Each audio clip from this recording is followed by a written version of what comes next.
নেক্রোনমিক্যান, আরবিতে যাকে বলা হয় আল আজিব, কালো জাদু সম্পর্কিত একটি বিশেষ বই যার বাস্তবে কোনো অস্তিত্ব নেই। একটা কাল্পনিক বই যাকে ঘিরে ব্যাপক আলোচনা বিভিন্ন সংবাদ মাধ্যম এবং বিশ্বের বিভিন্ন সোশ্যাল প্ল্যাটফর্মগুলোতে এ নিয়ে ব্যাপক প্রচারণা, প্রচ্ছদ, রূপকথা, উপকথা, গল্প, এমনকি আরও কিছু বই লেখা হয়েছে এই বিষয়ে। বন্ধুরা, আজকের ভিডিওতে আমি আলোচনা করব প্যারানর্মালের বিভিন্ন খারাপ দিক, ব্ল্যাক ম্যাজিক কিভাবে সৃষ্টি হয়েছে, কিভাবে এটি বিশ্বের বিভিন্ন প্রান্তে ছড়িয়ে গেছে, কে এটা নিয়ন্ত্রণ করে, কিংবা কাদের দ্বারা এটা ব্যাপক পরিমাণে প্রচার হয়, আমাদের দেশের প্রেক্ষিতে কিভাবে কালো জাদুর প্রচারণা হচ্ছে, এই নিয়ে ব্যাপক আলোচনা করব। আমি সারোয়ার জাহান, আপনারা শুনছেন ব্ল্যাক অফিসিয়ালস। আমি প্রথমেই মহান আল্লাহ রাব্বুল আলামিনের কাছে আশ্রয় প্রার্থনা করছি রাতের, যখন তা আচ্ছাদিত হয় আধারে। আমি মহান আল্লাহ রাব্বুল আলামিনের কাছে আশ্রয় চাই সেই সমস্ত শয়তানদের যারা বিতাড়িত হয়েছে, এবং সেই সমস্ত মানুষ ও অন্যান্য জীবজন্তু যারা শয়তানের কাছে নিজেদেরকে বিক্রি করে দিয়েছে। তো বন্ধুরা, কথা না বাড়িয়ে চলুন আজকের ভিডিওতে প্রবেশ করা যাক। বিভিন্ন প্যারানর্মাল মুভি কিংবা বিভিন্ন গল্পে আমরা এই বইয়ের অস্তিত্ব পেয়েছি, আরবিতে যাকে বলা হয় আল আজিব। বিভিন্ন শয়তানিক সিম্বল, এমনকি শয়তানের বিভিন্ন উৎসসমূহ এই সকল বইয়ে ব্যাপকভাবে প্রচারণা করা হয়। বাংলাদেশে আমরা একটা খেলা লক্ষ্য করি, তা হচ্ছে পাতা খেলা। বাংলাদেশ সহ আফ্রিকার কঙ্গো প্রজাতন্ত্রের বিভিন্ন দেশ সহ ইউরোপের বিভিন্ন দেশে এই ধরনের খেলার আয়োজন করা হয়। বাংলাদেশের প্রেক্ষিতে বলতে গেলে একটা তুলা রাশির জাতককে সংগ্রহ করা হয় এবং বিভিন্ন তান্ত্রিক গণের মধ্যে প্রতিযোগিতা হয় কে বেশি শক্তিশালী।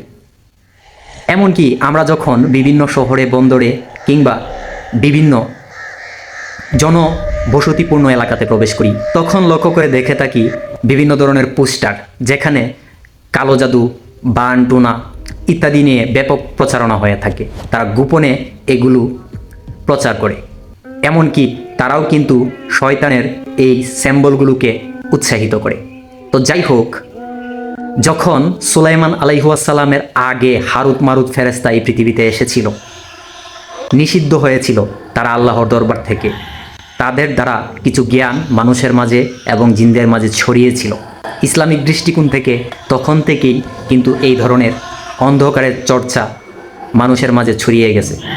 সুলাইমান আলাইহিসসালামের সময় কিছুটা ধ্বংস করা হয়েছিল, তারপরেও জিনদের হায়াত যেহেতু বেশি, তারা এই সম্পর্কে ব্যাপক পরিমাণে জ্ঞান অর্জন করে তারপর যে সমস্ত জিনেরা শয়তানের কাছে বিক্রি হয়ে গিয়েছিল, তারা প্রচুর পরিমাণে মানুষের মাঝে কিংবা অন্যান্য প্রাণী যাদেরকে অন্ধকারে রাখা হয় তাদের মাঝে এগুলো ছড়িয়ে দেওয়া হয়েছিল। ভারতীয় উপমহাদেশে বিশেষ করে তান্ত্রিকদের একটা ব্যাপক প্রচারণা রয়েছে। কুসংস্কার, সংস্কার ইত্যাদির ভিত্তিতে তাদের ব্যাপক একটা আলোচনা কিংবা তাদের একটা উৎস খুঁজে পাওয়া যায়। বিশেষ করে দেবী কামাক্ষার কথা তারা ব্যাপকভাবে প্রচারণা করে। তাদের এই তন্ত্রমন্ত্র সমূহে প্রকাশ পেয়ে থাকে। মানুষকে তারা বিভিন্নভাবে ধোঁকা দিয়ে থাকে। শুধু ধোঁকায় নয়, তারা মানুষের উপর নিয়ন্ত্রণ নিয়ে থাকে। মানুষের অর্থ আত্মসাৎ করে, কখনো সম্মানহানি করে, কখনো একটা মানুষের জীবনকে ধ্বংস করে দেয়। মহান আল্লাহ তাআলা তার পবিত্র কুরআনে এই সম্পর্কে ব্যাপক আলোচনা করেছেন বিভিন্ন সূরাতে। এমনকি আলাদা দুটি সূরাও নাজিল করেছেন কিভাবে এদের থেকে বাঁচা যায়।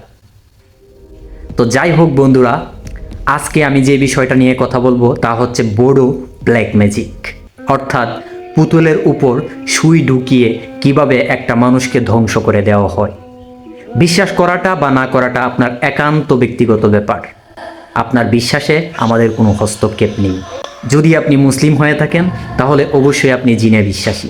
এমনকি জিনদের কিছু শ্রেণী বিভাগ রয়েছে, ইফরিত, মারিদ ইত্যাদি খারাপ জিন দ্বারা এই সমস্ত কাজ করা হয়।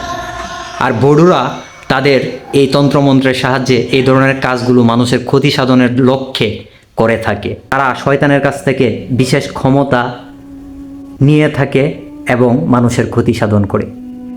ইদানিং লক্ষ্য করা যায় বিভিন্ন সামাজিক যোগাযোগ মাধ্যম, ইউটিউবে তারা ব্যাপক পরিমাণে প্রচারণা চালাচ্ছে। বিভিন্ন প্রাণীদের দেহের ভিতরে তারা তাবিজ, কবজ, বিভিন্ন তন্ত্রমন্ত্র, রিচুয়াল পালন করে তারা মানুষের দৃষ্টি আকর্ষণ করার চেষ্টা করতেছে। আর বোকা মানুষজন তাদের ফাঁদে পা দিচ্ছে, যা বিভিন্ন ধর্মে প্রচুর পরিমাণে নিষিদ্ধ করা হয়েছে, বিশেষ করে আমাদের ইসলাম ধর্মে। এই সমস্ত বিষয় থেকে আল্লাহ তাআলা আমাদেরকে হেফাজত করুন। আমার জন্য দোয়া করবেন। এতক্ষণ আপনাদের সাথে ছিলাম আমি সারোয়ার। ভিডিওটি আপনার ভালো লাগলে অবশ্যই শেয়ার করে দিবেন, যাতে অন্যরাও সতর্ক হতে পারে। ধন্যবাদ সবাইকে, সাথেই থাকুন।